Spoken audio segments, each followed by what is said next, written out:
Let's now speak about identity.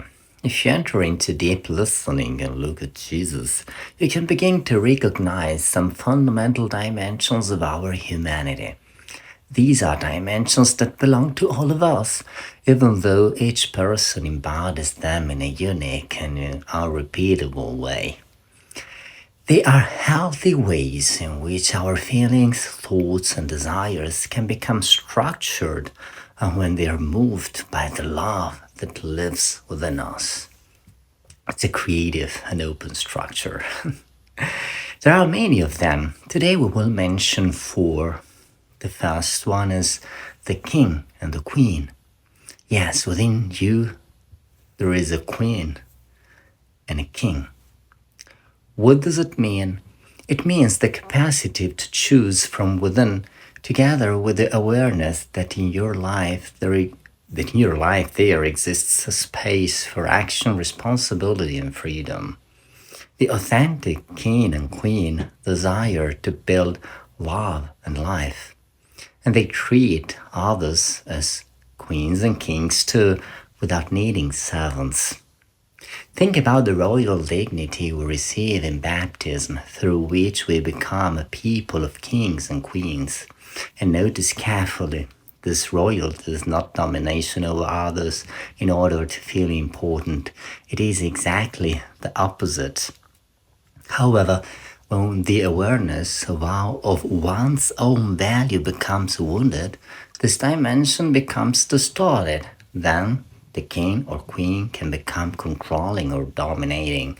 People who feel important only if they control others.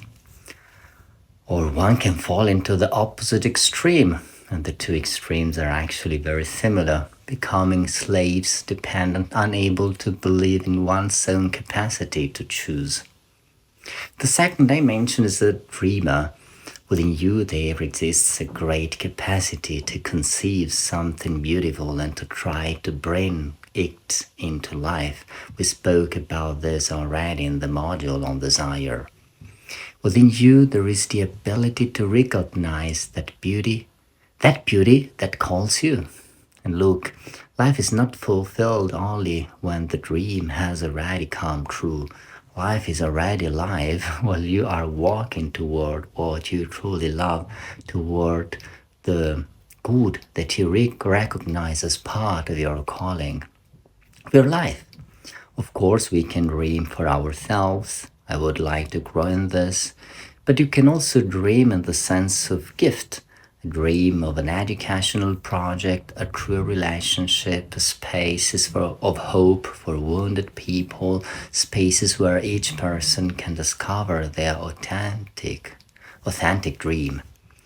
Yet, when the sense of one's own value becomes wounded, or when we inherit limiting beliefs from our cultural, social, or family environment, this dimension also becomes distorted.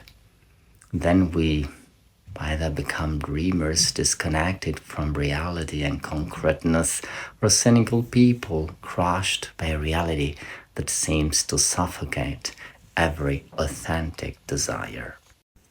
The third dimension or archetype is the wise man, the wise woman. Wisdom is the capacity to look deeply into reality. It is connected to contemplation, discernment, and the ability to read what is happening within us and around us. It is also the capacity to remain open. I can receive wisdom from others, from life, and from God. When we lose contact with this dimension, we can become arrogant people who think they already know everything, or we fall into the opposite extreme, apparently. Opposite. People who no longer believe wisdom even exists and who simply drift through life without trying to understand it. Finally, there is the courageous one. This means the capacity to face obstacles. When the sense of one's value is wounded, we easily feel powerless at the mercy of circumstances. Yet within us, there is also the ability to face the challenges that must be faced. And God stands beside you so that you may discover how to confront what needs to be confronted in order to realize those deepest and truest dreams that He Himself helps you discern. And so you can see how everything is connected in a royalty, the capacity to dream, wisdom, and the courage to fight. Fight in a constructive way. These are dimensions of your deepest identity meant to be contacted, cultivated, and allowed to grow.